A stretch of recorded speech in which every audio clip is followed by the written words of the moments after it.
ലോകസമാധാനത്തിന് വേണ്ടി നിലകൊണ്ട ആഗോള കത്തോലിക്ക സഭയുടെ പരമാധ്യക്ഷൻ ഫ്രാൻസിസ് മാർപ്പാപ്പ 88ാമത്തെ വയസ്സിൽ കാലം ചെയ്തു.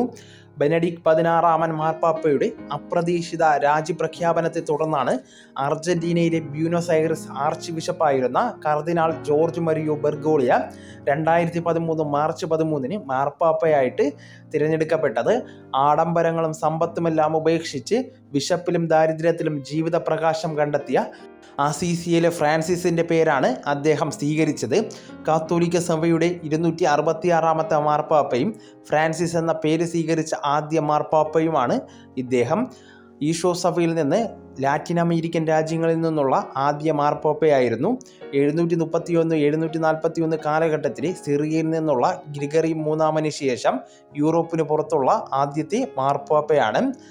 ലോകസമാധാനത്തിന് വേണ്ടി നിലകൊണ്ട ഇദ്ദേഹം അവസാനത്തെ സന്ദേശം ഈസ്റ്റർ ദിവസമായിരുന്നു.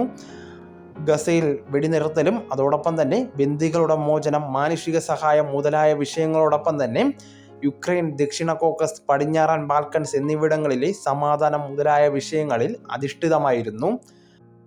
കരുണയുടെയും സ്നേഹത്തിൻ്റെയും ശക്തമായിട്ടുള്ള കരങ്ങളായിരുന്നു ഫ്രാൻസിസ് മാർപ്പാപ്പയുടേത്. എല്ലാ മനുഷ്യർക്ക് നേരെയും ആ കരങ്ങൾ നീണ്ടു. അഭയാർത്ഥി, പരിസ്ഥിതി, വധശിക്ഷ തുടങ്ങിയ വിഷയങ്ങളിലും ലൈംഗിക ന്യൂനപക്ഷങ്ങൾ നേരിടുന്ന പ്രതിസന്ധികളിലും മാർപ്പാപ്പ കരുണാപൂർവമായിട്ടുള്ള നിലപാടുകൾ സ്വീകരിച്ചു. മർദ്ദിതർക്കും പീഡിതർക്കുമൊപ്പം നിലകൊണ്ട ഫ്രാൻസിസ് മാർപ്പാപ്പ പ്രകൃതി സംരക്ഷണത്തിന് വേണ്ടിയും നിരന്തരം ശബ്ദമുയർത്തി. പരിസ്ഥിതിയെ നശിപ്പിക്കുന്നത് പാപമാണെന്നായിരുന്നു മാർപ്പാപ്പയുടെ നിലപാട്. മനുഷ്യർ ഭൂമിയെ മാലിന്യവും അവശിഷ്ടങ്ങളും നിറഞ്ഞ തരിശുഭൂമിയാക്കി മാറ്റുകയാണെന്ന് മാർപ്പാപ്പ കുറ്റപ്പെടുത്തി. കാലാവസ്ഥ വ്യതിയാനം ആരെയാണ് ഏറ്റവും അധികം ബാധിക്കുന്നതിലും മാർപ്പാപ്പയ്ക്ക് വ്യക്തതയുണ്ടായിരുന്നു.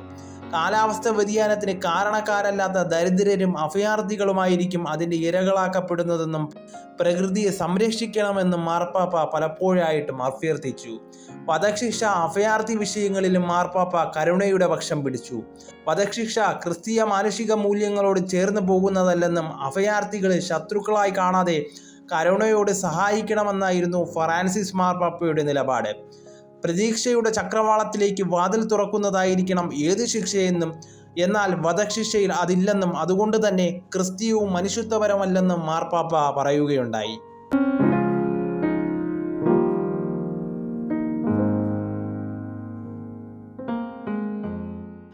മാർപ്പാപ്പയുടെ നാൾ വഴികൾ പരിശോധിക്കുമ്പോൾ ജനനം 1936 ഡിസംബർ 17 പിതാവ് മരിയോ ജോസ് ബെർഗോളിയാണ്. റെയിൽവേ ജീവനക്കാരനാണ്. മാതാവ് റെജീന സിവോറി വീട്ടമ്മയാണ്. സഹോദരങ്ങൾ Alberto Oscar, Marta Regina, Maria Elena എന്നിവരാണ്. 1949 ബ്യൂണസ് ഐറിസിലെ റാമോസ് മെജിയ സലേഷ്യൻ കോളേജിൽ പഠനം ആരംഭിക്കുന്നു. ബ്യൂണസ് ഐറസ് സർവകലാശാലയിൽ നിന്ന് രസതന്ത്രത്തിൽ ബിരുദാനന്തര ബിരുദം നേടുന്നു. 1957 ഗുരുതര രോഗം ബാധിക്കുന്നു. ശ്വാസകോശത്തിൻ്റെ ഒരു ഭാഗം നീക്കം ചെയ്തു. 1958 മാർച്ച് 11 വൈദിക വിദ്യാർത്ഥിയായിട്ട് ഈശോ സഭയിൽ. 1958-63 കാലഘട്ടത്തിൽ ചിലിയിലെ സാന്തിയാഗോ പാദ്രെ ഹുർത്തോദയിൽ ഹ്യൂമാനിറ്റീസ് പഠനം. 1963 ബ്യൂണസ് ഐറിസിലെ സാൻ മിഗുവേൽ സെമിനാരിയിൽ ഫിലോസഫി പഠനം. 1964-65 കാലഘട്ടത്തിൽ അർജന്റീനയിലെ സാന്തോഫോ ജെസ്യൂട്ട് സെക്കൻഡറി സ്കൂളിൽ അധ്യാപകൻ. 1966 ബ്യൂണസ് ഐറിസിലെ കൊളാജിയോ ഡെൽ സാൽവദോർ സെക്കൻഡറി സ്കൂളിൽ അധ്യാപകൻ. 1967-70 കാലഘട്ടത്തിൽ സാൻ മിഗുവേൽ സെമിനാരിയിൽ ദൈവശാസ്ത്ര പഠനം. 1969 ഡിസംബർ 13 വൈദിക പട്ടം. 1970-71 കാലഘട്ടത്തിൽ സ്പെയിനിലെ അൽക്കലാ ഡി ഹെനറസ് സർവകലാശാലയിൽ പഠനം. 1973 ജൂലൈ 31 ഈശോ സഭ അർജന്റീന ഉരുഗോ പ്രൊവിഷണൽ സുപ്പീരിയർ ആവുന്നു. 1973 ജൂലൈ 31 ഈശോ സഭ അർജന്റീന ഉറുഗ്വായ് പ്രൊവിൻഷ്യൽ സുപ്പീരിയർ ആവുന്നു. 1980-86 കാലഘട്ടത്തിൽ കൊളീജിയോ മാക്സിമോ സെമിനാറി റെക്ടർ ആകുന്നു. 1986 ഡോക്ടർ പഠനം പൂർത്തിയാക്കാൻ ജർമ്മനിയിലേക്ക് പോകുന്നു. 1992 മെയ് 20 ബ്യൂണസ് ഐറസിലെ സഹായമെത്രാൻ 1992-97 കാലയളവിൽ സേവനം അനുഷ്ഠിക്കുന്നു.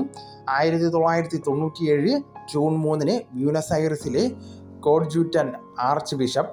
1998 ഫെബ്രുവരി 28 Buenos Aires arch bishop.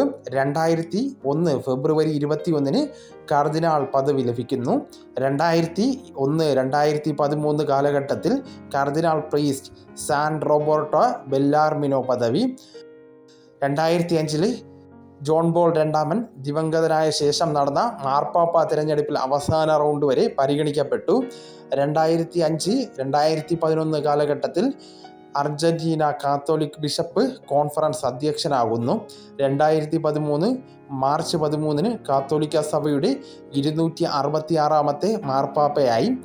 2013 March 19 മാർപ്പാപ്പയായിട്ട് സ്ഥാനാരോഹണം ഏൽക്കുന്നു. 2025 April 21 തൻ്റെ ഇഹലോകവാസം വെടിഞ്ഞ് കാലം ചെയ്യപ്പെട്ടു.